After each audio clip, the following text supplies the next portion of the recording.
In this video, I will speak about why a fitness beginner continues to quit their fitness journey, and it has nothing to do with consistency or discipline. Most fitness beginners fail because of these 5 reasons.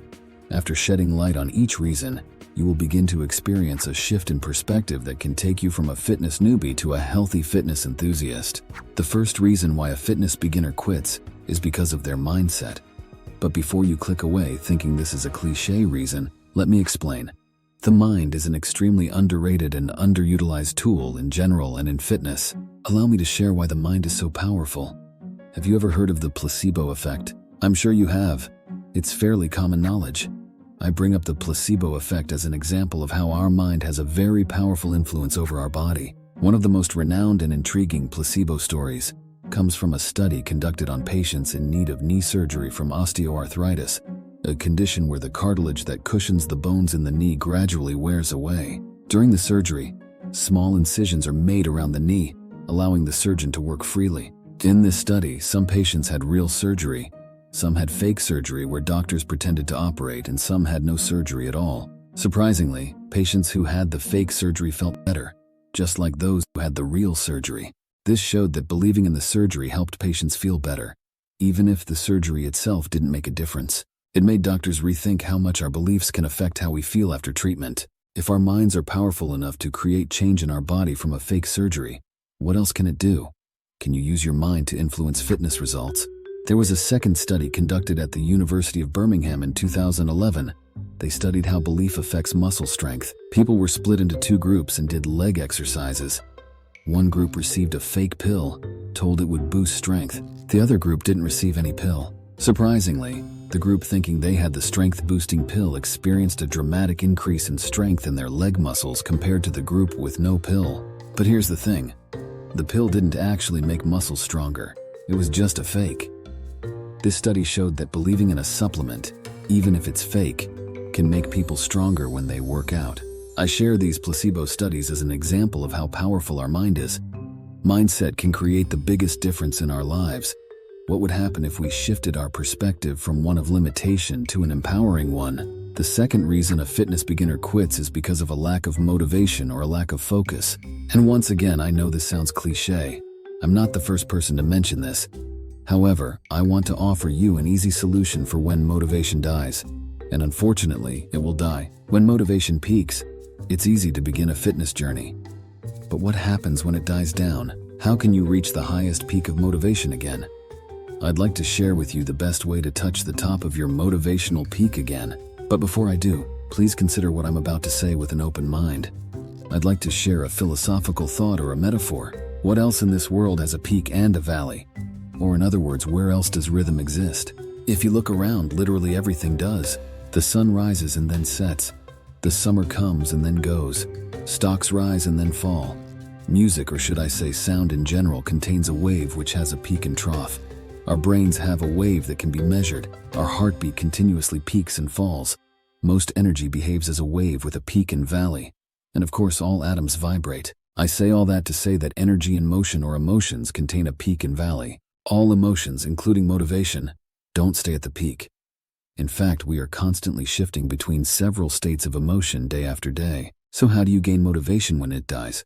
Or in other words, how do you create energetic momentum to propel you back into the motivational peak? Simply remember why you decided to embark on your fitness journey to begin with. When the motivation dies, do exactly what you did in the past in order to spark the motivation you had before. Try to remember right now. Did you start exercising because you're tired of looking like crap? Did you want to move around more freely with your kids? Did you start your journey to become healthier and feel better? Whatever it was, remember it strongly and build a stronger why from it. Then do the things that lead to the workout. Watch those videos that motivated you. Put on the music that gave you an emotional pump. Wear those gym clothes you were excited to wear. Visualize that outcome you desired. Repeat and repeat until you take action. Once it becomes a habit, it then becomes who you are. Feel free to re-watch this video over and over again to impress your subconscious mind and allow it to serve as an anchor to reach your motivational peak. The third reason a fitness beginner quits is that it isn't their identity yet. Yes, that's right, it's not their identity. How many times have you heard yourself or someone say, "Oh, I can't go to the gym, that's not who I am," or "I am more of a sit back and relax type of person"? or I'm someone who can exercise but I'll always eat like this. Notice your identity statements and how they are affecting your experience of life. You have the power to shift your identity. Have you ever read the book Psycho-Cybernetics? It is a book on self-help developed by Dr. Maxwell Maltz, a plastic surgeon in the mid-20th century. Maltz observed that despite performing successful surgeries on some patients to improve their appearances, their self-image often didn't change. This led him to explore the connection between self-image, success, and happiness. He developed the concept that our self-image plays a significant role in determining our success and happiness in life. In the book, he emphasizes that our self-image, the way we see ourselves, determines our actions, thoughts, and achievements more than our external circumstances or abilities. One major insight is that by changing our self-image, we can change our lives. Maltz argues that many people are limited by negative self-perceptions or beliefs about themselves that hinder their potential for success and happiness. However, through various techniques like visualization, affirmation, and cognitive restructuring, individuals can reshape their self-image to be more positive, confident, and aligned with their desired goals. The book highlights that our self-image isn't fixed, it's malleable, and can be consciously altered. And what leads to this shift in identity? Your habits. The fourth reason fitness beginners quit is because it isn't a part of their habits yet. But before fitness can become your identity, you must start with a small series of actions that represent fitness. What does a fitness person do before they exercise? What do they think about? What makes them enjoy it? Find a role model and learn from their habits and make them yours. Have you heard of the book Atomic Habits?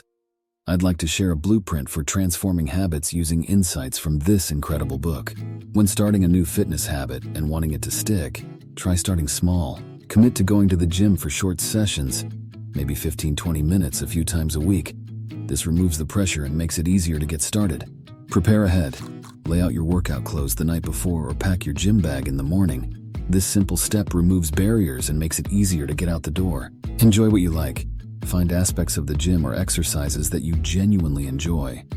Whether it's cardio, weightlifting, or a particular class, focus on those enjoyable elements to make your time at the gym more satisfying. Pick a convenient time.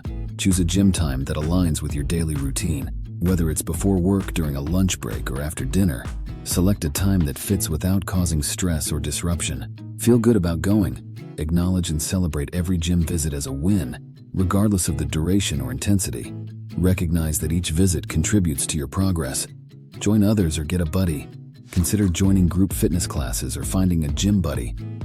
Being around others with similar fitness goals can boost motivation and make the gym experience more enjoyable. Link it to your routine. Connect your gym visit to an existing habit. For instance, head to the gym right after work or right before dinner. It becomes a natural part of your day. Plan when you'll go.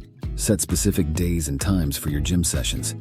Plan it out in your schedule, making it as important as any other appointment. See yourself as a gym person. Embrace the identity of someone who enjoys fitness. Visualize yourself as someone who regularly goes to the gym. It helps make the habit feel more natural and aligned with who you are. And now the fifth and final reason a fitness beginner quits is because it's uncomfortable. Let's be honest, during exercise you can feel very uncomfortable. Your body signals you to stop. You can hardly breathe or feel like people are judging you in the gym. And not to mention afterward you feel sore for a couple of days, maybe even a week. But there's some science behind what is happening in the background. That uncomfortable feeling you feel is called homeostasis. Homeostasis involves a network of sensors and systems throughout the body. These sensors detect changes and send signals to control centers. Then, the body takes action to correct any imbalances, keeping everything in a healthy and stable range. It's like having your body's own maintenance crew that's always at work, making sure everything runs smoothly inside, no matter what's happening outside or what we're doing. During exercise, there are numerous changes that occur like temperature control, heart rate adjustment, breathing changes, muscle repair, and muscle growth. All of these changes offer great benefits to the body at the cost of undergoing homeostasis, which feels pretty uncomfortable. But what if I were to tell you it gets easier? As your body regulates and adapts to the stress of exercise, it feels less uncomfortable over time. The solution would be to shift your perspective on discomfort.